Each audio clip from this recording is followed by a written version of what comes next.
My first job at Dakota Fence, it was the very first day I'll remember for the rest of my life because I was selling furniture, and so I hadn't done any manual labor, and I had to put out top rail on 8 ball fields in Minot at the North Hill complex.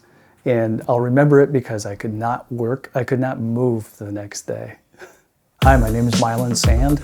I started work at Dakota Fence in 1982. I'm currently the Vice President of Estimating for the entire company. I first started out just installing fences as a laborer, digging holes, mixing cement, hauling pipe. And that evolved into running my own crew, taking jobs for fencing and guardrail for Minot. And then I started working in the office as an estimator, coordinator for the Minot office. And then I went into, became the branch manager for Minot and Williston. And eventually I turned into the vice president of Western sales, and now I'm in the position I'm in now. Wow, it's a culture of people that are intertwined both in the business and personally outside of the business. I think everybody works together well. They support each other. Like I said, either in the business or outside of the business. I think it's a family atmosphere and a culture that really breeds,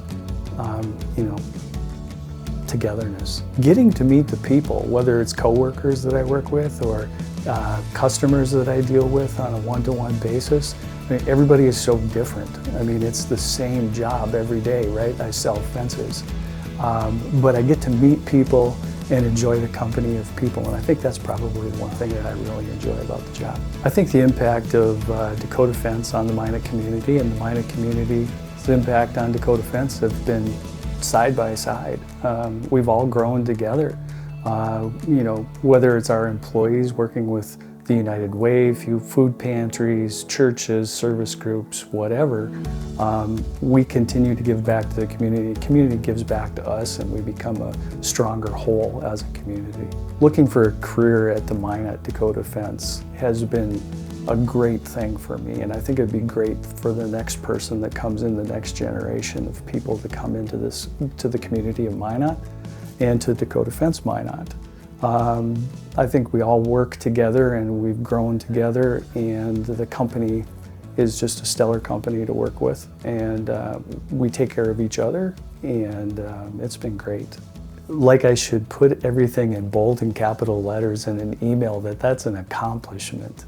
I mean, it's just been an individual accomplishment, it's been a collective accomplishment for the whole company, and as individuals we all share in that, and it's huge. Absolutely.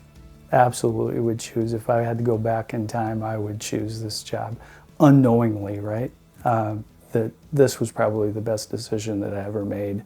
When my friend told me he was making $5 an hour here, I went, "Can you get me hired?" And Doug Baker made the mistake of hiring me. It was 1984. It was my second summer working at Dakota Fence, and I had the opportunity to go to Grand Forks, North Dakota, and work with a Fargo crew installing a canopy on the Columbia Road Bridge overpass. At that time, it was probably one of our larger jobs, like quarter-mile of fence on this overpass. And back in those days, the tools that we had, they all had cords, and all the trucks that we drove were reclaimed wrecks from salvage. And we didn't have equipment to unload of our trucks, the pipe and the wire. It was all brute force and manual labor to do that. And I remember the two of us that were from Minot, our job was to strap on stilts, and we walked on stilts all the way up and down the bridge, tying all the fence for what seemed like weeks. It probably wasn't that much, but and then at the end of the project, to tie all the fence together with these little hog rings, we had to climb up on top of this walkway and put these hog rings on. I remember that one night after one of these long, hard days, we were in our motel parking lot with our flashlight, grilling some burgers or hot dogs on a little grill sitting out on the sidewalk. And it was dark out, and all of a sudden this rumbling old truck came in with 2 guys in it, and they were pulling a trailer with this mangled gate. And we had no idea who they were. And so we thought, wow, we put in a pretty long day and these guys are still out, right? Still working it, and they're still gonna go back to Fargo. So they came out of the truck, they said hi to us, and we had no idea who they were.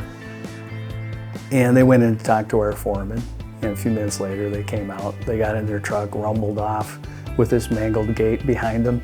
And I said to our foreman, I said, who was that? And he goes, well, that's Dan and Dave Courier. Those are the guys that signed your check. And I thought, wow, how great is it that the guys that I work for actually work longer and harder than I do. It was something that really impacted me early on in my career. And I think that's probably the day that I decided that Dakota Fence would be where I'd end my career. It's just been one of those rides for me, I guess. And it impressed my young mind that the guys that I worked for were willing to work harder and longer than I did. And I knew it was going to take all of us to complete that vision that they had.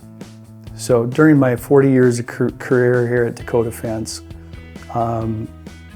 I've always been the early in, laid out guy when it comes to working in Minot. And, but I don't think there's been one day that I ever beat Dave Courier. He outworked me, outlasted me, and anytime he was here, that's one thing that's always impacted me. But I think the one thing that I took from that moment, that life lesson that I took from Dave and Dan, was that never ask anybody to do what you're not willing to do yourself. And I think that's one of the things that has stuck with me and will continue to stick with me for the rest of my life, is the lesson that they taught me that day.